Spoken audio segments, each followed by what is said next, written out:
Hey folks, welcome back. It's me, Andrew Chadwick, your certified strength coach here at the ETA.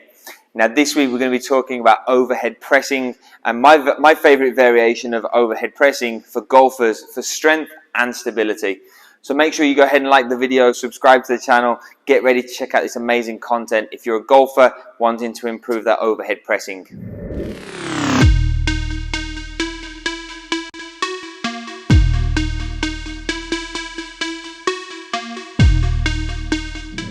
So for golfers, overhead pressing is hugely important because we are overhead athletes. Now you imagine the top of a backswing, a golfer's getting up here and his hands are overhead. So his ability to stabilize his shoulders is hugely important at the top of the backswing.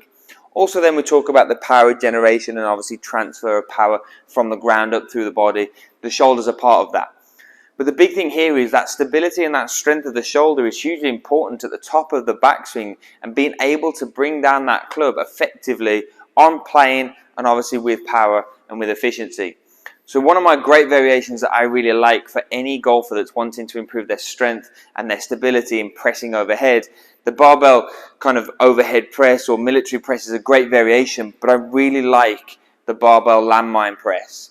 And so with the landmine press, there's a few different positions that you could put yourself in, maybe a square stance, a split stance, you could go half kneeling down on one knee, you could go down onto both knees.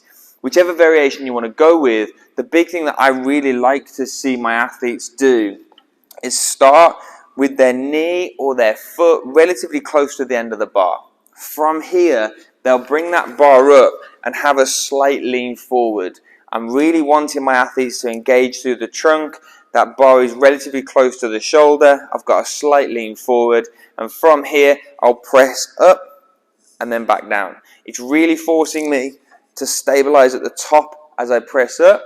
Really forcing me to have to press and be nice and strong. I'm slightly pressing forward. If I wanted to, I could get a little lean here. But I'm just making sure that my core stays tight. I press up nice and strong. And again, I can bring this up into a standing position, square stance, split stance. I'm locked in, slight lean forward, stomach's tight, I'm pressing on up. Again, I can get heavy with this, but the big thing I'm focusing on here right now is pressing on up, stabilizing at the top. And I can feel that bar wanting to move around. So the great thing with this variation, there's so many different ways in which you can position yourself. Isolate that one arm, work on the stability of the bar at the top, obviously at the bottom as well, and you can load up pretty heavy with this. Because of the angle of what we're working on here, as you're pressing out, it will get slightly easier that you can handle more load. Now, great variations that you can kind of progress to, obviously starting at kneeling, going into one knee, going into standing, split stance, square stance.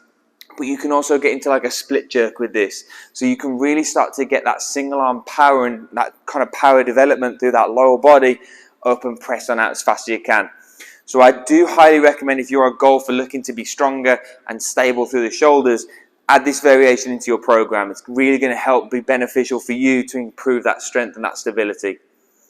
That's this week's Friday Fitness, folks. I hope it helps you. Please do go ahead and like the video, subscribe to the channel. We'll be back next week with another video for you on how you can be more mobile in the thoracic spine. But please do go ahead and stay connected with us and make sure you're commenting down below with any questions you may have or any content you may want to see. We'll be back next week with another Friday Fitness. Take care.